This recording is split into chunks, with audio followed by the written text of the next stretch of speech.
How you doing, Ian? Good. Good to see you again. Good to see you. So how you been since the last interview?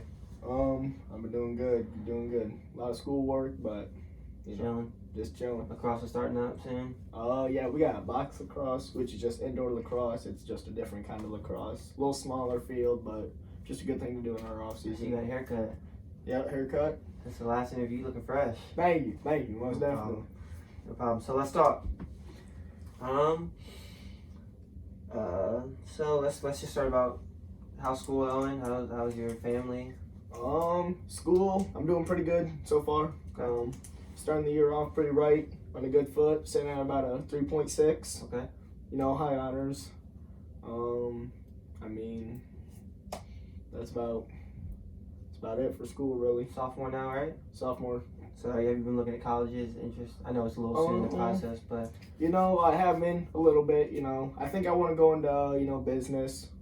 I've been taking some business classes, accounting class, intro to business. But where I want to go to school, I mean, Kelly at Indiana would be great. But I mean, staying home is really no problem for me. got you. So PFW wouldn't be a problem if you decided. PFW, St. Francis, wherever. Good. All right, so let's get started. So I printed out a few pictures, just about relationships, relationship goals, relationships in the past, just a bunch of pictures. So I want you to just look through that for a second, and pick about 3 or 4. It doesn't matter, whichever you're comfortable with, 3 or 4, and so we can talk about those relationships as they pertain to you. So I'll give you a few minutes or a few seconds to pick out what you want.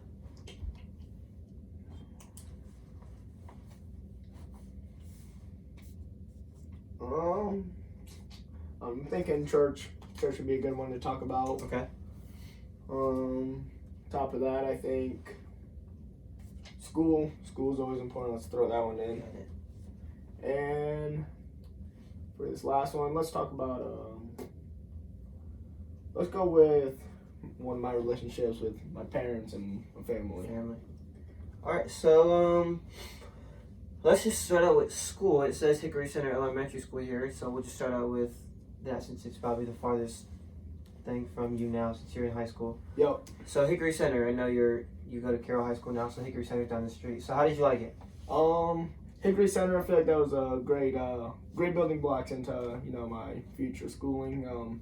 Learned a lot of good things there. Had great teachers all the time. It was always good energy going to school, and it really got me to not be one of those kids that dreaded school. It really got me going, and it gave me something to look forward to. So you like the environment? Yeah, for sure. For sure. So let's just talk about the school a little more.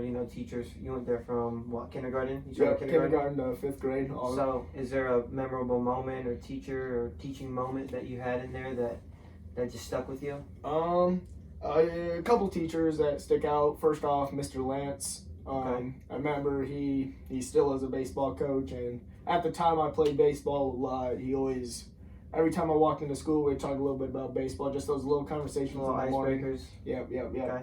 When I walked into school, it was always nice seeing him because you knew he was always going to talk about something. And, although I didn't have him for class before, whenever I could talk to him, he really always made an effort to come see me, and I really liked that. And another person is Mr. Bodenstein. He's my gym teacher.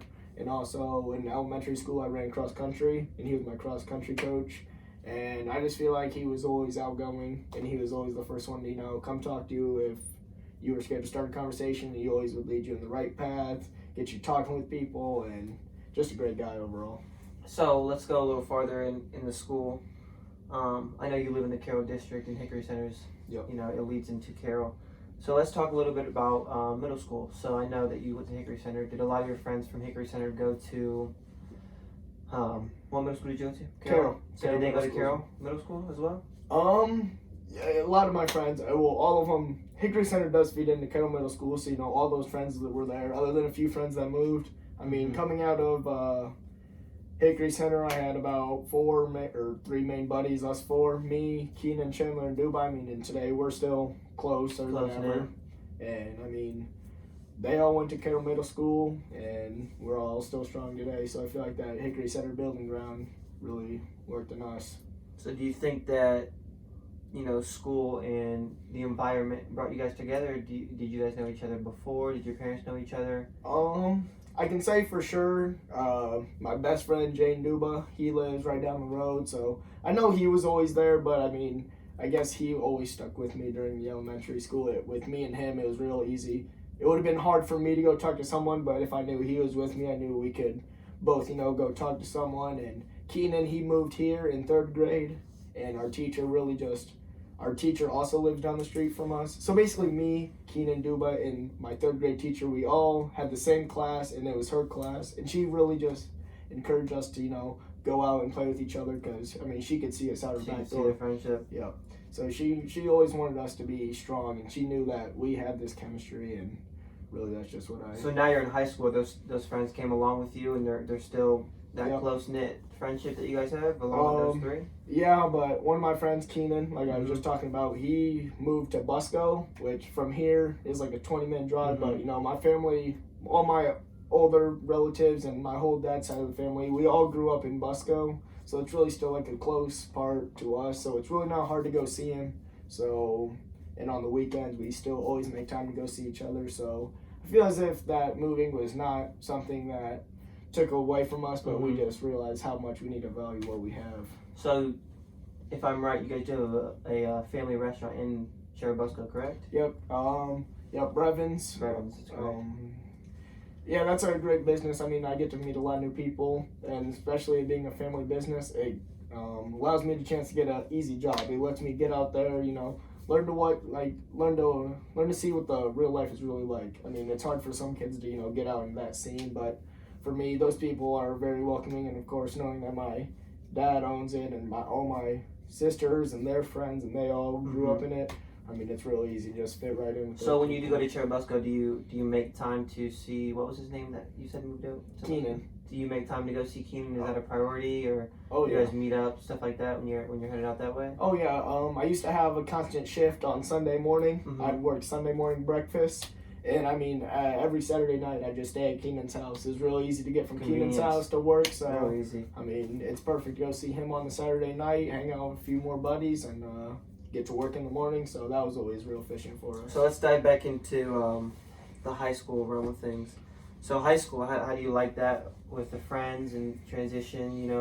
Does your friend group stay together, and do your 3 friends have the same amount of friends outside of that group? Do you guys get along and hang out outside of school in that sort of thing? I'd say out of school we still see each other the exact same. It's perfect, but in school there's so much opportunity at Kettle. It's hard for us to see each other all the time. I mean, I have lunch with them on a few days a week, but I mean, like I have one class with Duba and Jaden, and Chandler, I don't have a single class with him, so I rarely see him in the hallways. But I mean, that doesn't break us out of school. We still talk all the time. Okay. But I feel as if high school it's a lot more freedom. It gives you a lot more exposure, and I think we're all getting new friend groups, and we're bringing those together. So at this point, it's not just us 4 anymore. It's really just this big ball of people. That's good. So, you're a sophomore, so you still have 2 years of school, and a lot of things do change in that 2-year period. That's not saying that your friends aren't going to be your friends, but I'm just saying, you'll have a lot more friends, you'll have a lot more experiences. Right. But you're only a sophomore; it's the first semester still. Exactly. So let's get into something that you've been in a little bit longer. Let's talk about church. Right. How do you feel your relationship, your relationships in church are, along with your relationship with God?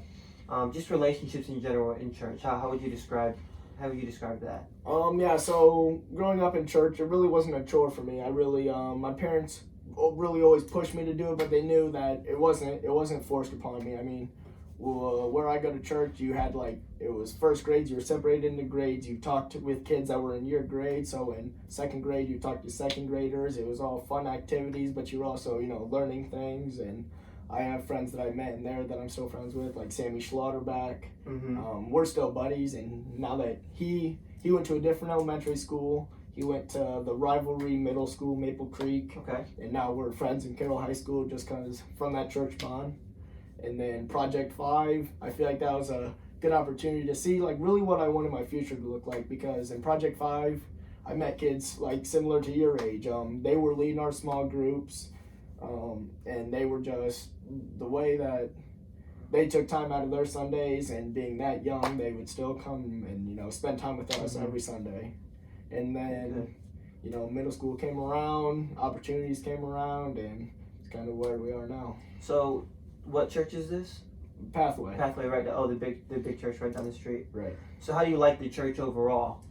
I think the church overall is a great atmosphere. You know, I feel I've been to other churches, and it's not like I've just been to Pathway. I've not tried other churches, but, you know, down the road, obviously, I've been to other. And just special for Sunday, special speaker, stuff like that. Yep. So I feel as if it's perfect for Pathway. Like their messages are very uplifting, and their music is, you know, up to beat. But I feel it's hard for sometimes for me to understand what people are saying in other churches. You know, with just really it's just all really opinion based. But like the music, I like you know, singing very loudly, and I feel like some of the other music that, you know, you hear at other churches are also great music. I'm not saying anything. I just like, you know, the drums, the guitar, of Pathway. Yeah. Good, And that's a good way for me to, you know, see God, you know. So do you, I know that Pathway is a big church. Do you connect with a lot of people in your church? I know that you said you have your what is it, what, 5? Project 5. Project 5, and you have your Project 5.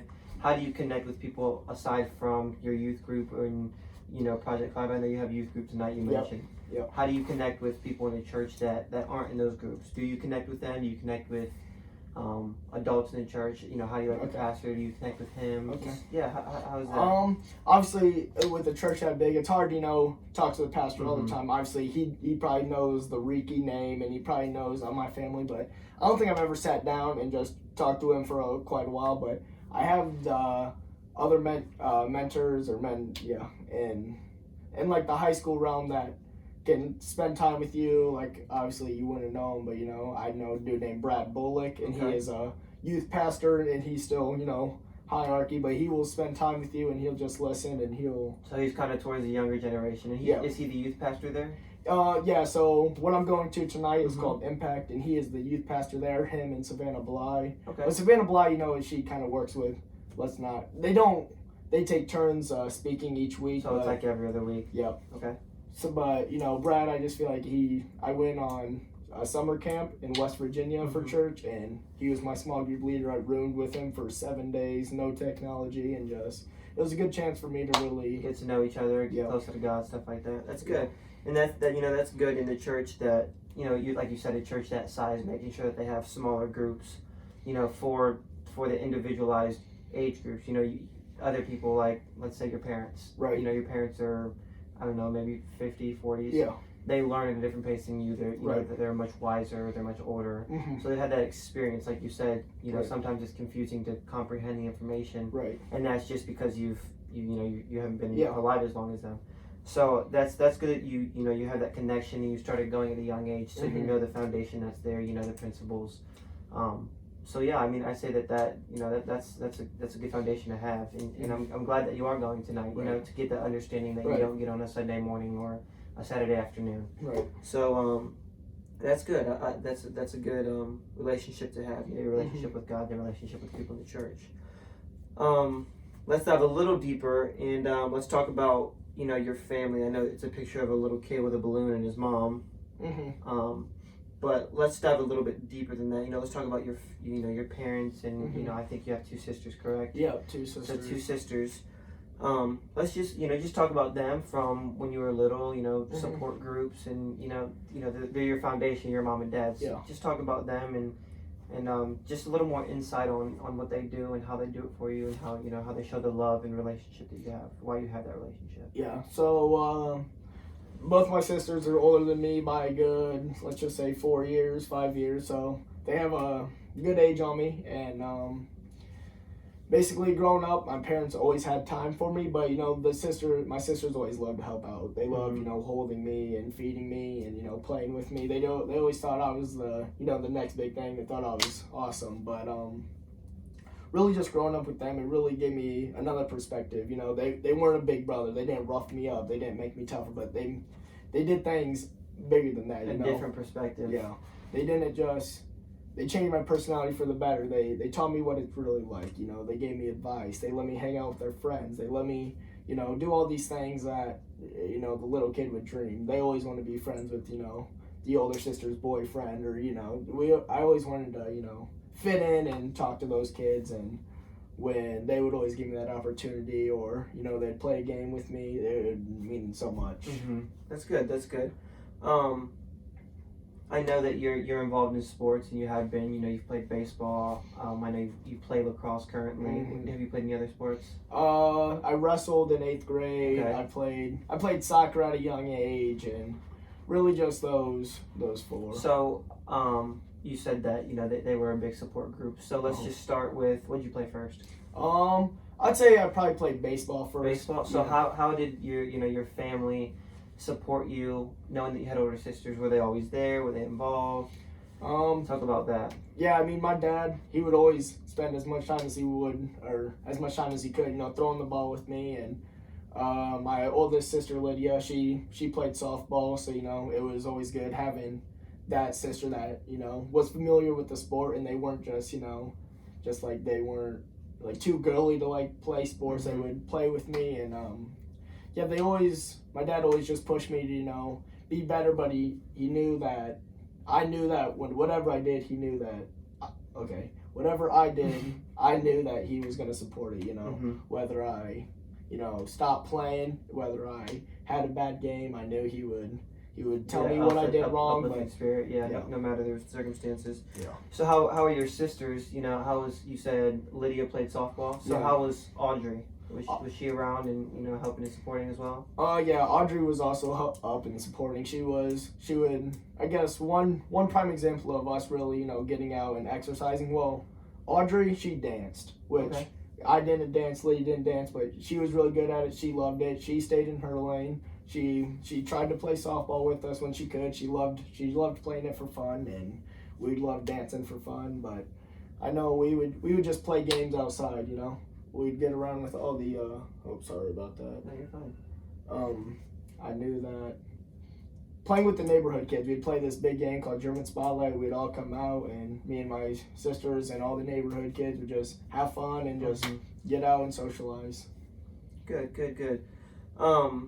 I know this doesn't pertain to you, but I recently I was at a meeting at St. Francis, and there was a survey about mental wellness, and just to tie all this together, there was it's called Remedy Live. Okay, so it was all these statistics on people that have thought about committing suicide, and just bringing awareness of that subject. Right. And surprisingly, it was an interactive meeting, kind of it was interactive with everybody that was there. Everybody was on their phone. They were connected to the screen, the app. Yep, and you okay. Yeah, so you would just type whatever your answer was. It wasn't like Kahoot like we play in high school. It was like you text the number 494949 to whatever the answer was on the screen, or the question was on the screen. And it's surprising how it's sad how people don't grow up with a support system that you have. Right. There's people, I said there was maybe 150, maybe 200 kids with me in that group, and 22% of them had thought about taking their lives. Right. I'm not saying that you have. Right. We're not getting into that. Right. But for you to have that support group, for you to have that system of hope, and that system of encouragement is very important, especially the way you grew up in, from your elementary school all the way to high school, that that same foundation from elementary school, middle school, high school, and how it transitioned into church, and how your family was alongside you with with everything. Right. And so there was a bunch of options on the screen. I think it was A, B, C, D, E, F, G, H, I, J, K. So there was a bunch of options. As people in their family that have had illnesses, mental illness, or people that have, wanted to take their life, or they know people that are going to take their life. And I vividly remember K was an option. Yeah.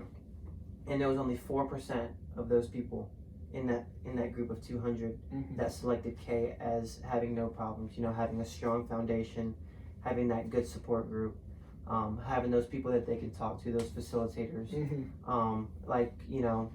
me, you could talk to me whenever you want, but the fact that you had that foundation, your parents, and your 2 older sisters. Right. You know, that's very important, and not everybody can say that they have that. Mm-hmm. So,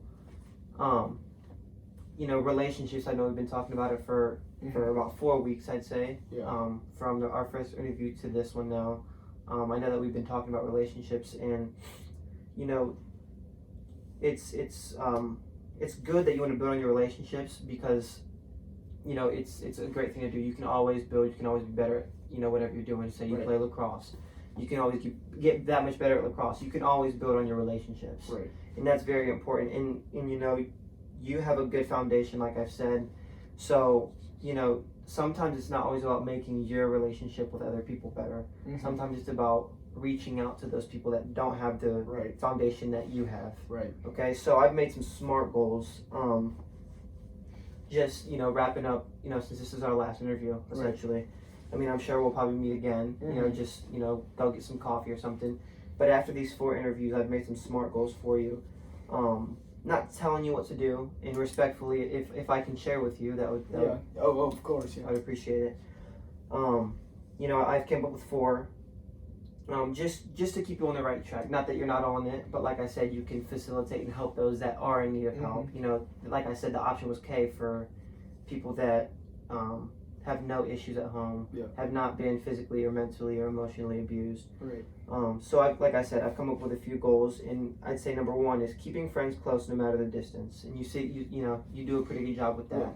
But that also leads me to my second one: always being open to making new friends and memories. Right.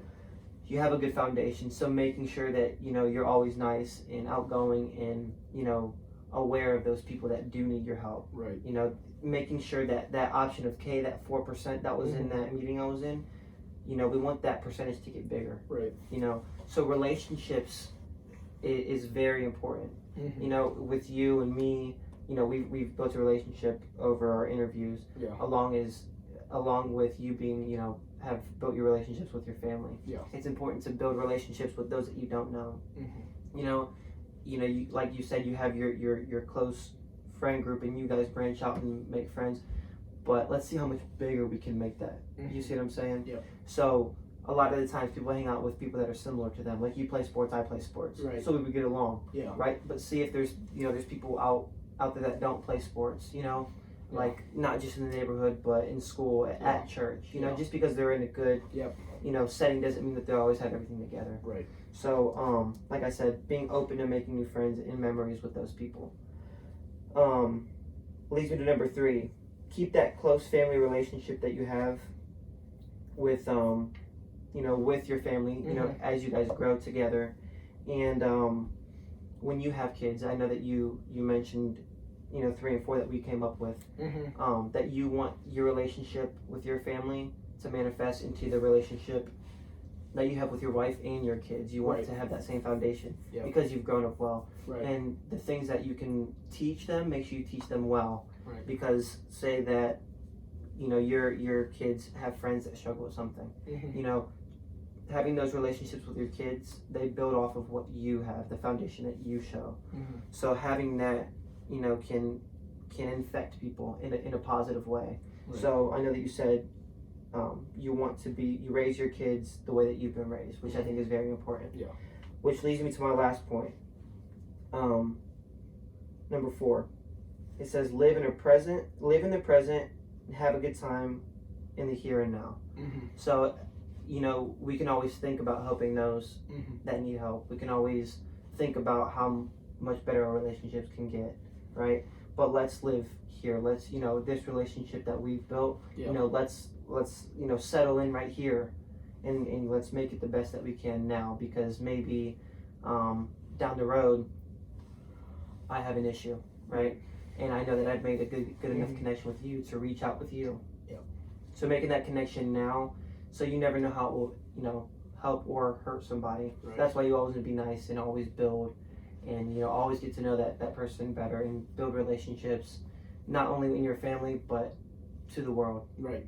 So, it was good meeting with you again. Of course. So, thank you. Of course. Any thoughts you have? Any questions? Anything you want to say? No, I think you summed up everything great.